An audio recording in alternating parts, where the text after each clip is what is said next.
What's up, y'all? I'm in Chicago and I'm checking out the DStonePony show, man. Me and this dude go way back and Way he's back. still doing this thing. We out of here, shippity doubles. Over here, this guy. What we gonna do? Man, again, being from Chicago, man, this is a huge event. You got 2 shows tonight, Comedy Central. Tell us how all this came about. Well, like last year, I made a decision that I wanted to do an hour special, and I approached my manager about it, and I approached my agent about it, and you know, we sat down and talked about it. And besides me doing an hour special, I wanted a big name to introduce it. So, you know, I had talked to Sid the Entertainer about it, who was down actually too, and Russell Peters, and my agent my agent manager brought up, what about Kevin? You know, what about Kevin Hart if he did it? I was like, I mean, if he want to do it, cool. So my agent hollered at Kev, and Kev was like, yeah, I'm down, let's do it. That's how it came about. Right. I understand it. You've got a comedy series that's coming out this fall. Yeah, I'm on a sitcom on NBC called The Carmichael Show, which is really exciting. That was surreal doing. I mean, you watch Fresh Prince and The Cosby Show and all that stuff for years, and to actually do it is it's surreal.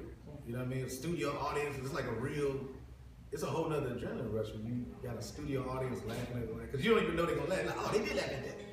I'm a friend to the people, which comes back on this summer, and then you're gonna see me this summer on the Carmichael Show. So on a Wednesday, you're gonna see me on NBC, and on a Thursday, you're gonna see me on the sketch series, and then whenever this special comes on.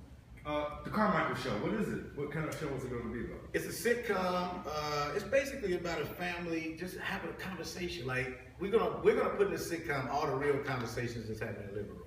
From all the stuff that's happening, I mean like everything, like all the stuff in the news, we're gonna go there with it, you know what I mean, and really talk about those Kind of like Chicago, what's happening like in Chicago? Not Chicago, because Gerard Carmichael, that's who created the show, it's my friend, he's a comedian, it's based off his life, really.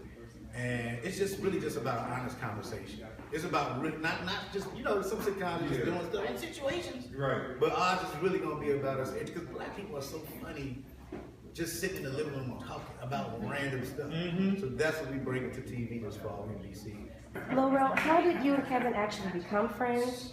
And how did you guys come, actually really want to know is, how did he decide to produce this session for you tonight? Well, I guess I said it earlier, but the first thing nobody asked me that, me and Kevin has known each other since, I don't know, like 8 or 9 years, man. Like I first met him, I didn't know he knew who I was or whatever, and Naeem Lynn, who's a classic couple boy that tours with him, is one of my friends. He was like, yo, Kevin's a big fan of you. I'm like, for real?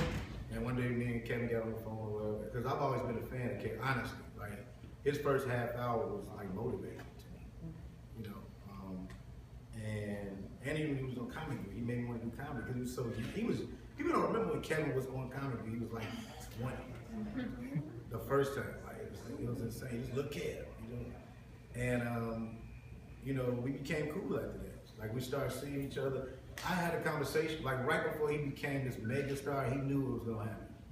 So he was here. He was at a club and he was like, "Rel, it's about to happen, Rel. It's going down." You know what I mean? Like Kevin kept his word. He's just a smart businessman. You know, I think outside of this, he's gonna be producing a lot of different stuff. He's starting to get this digital content thing together. He's gonna start getting he's gonna be a mogul in this. You know, I think he's setting the blueprint for it. So I look at whatever he's doing, I'm gonna do it times 10 when I get the shot.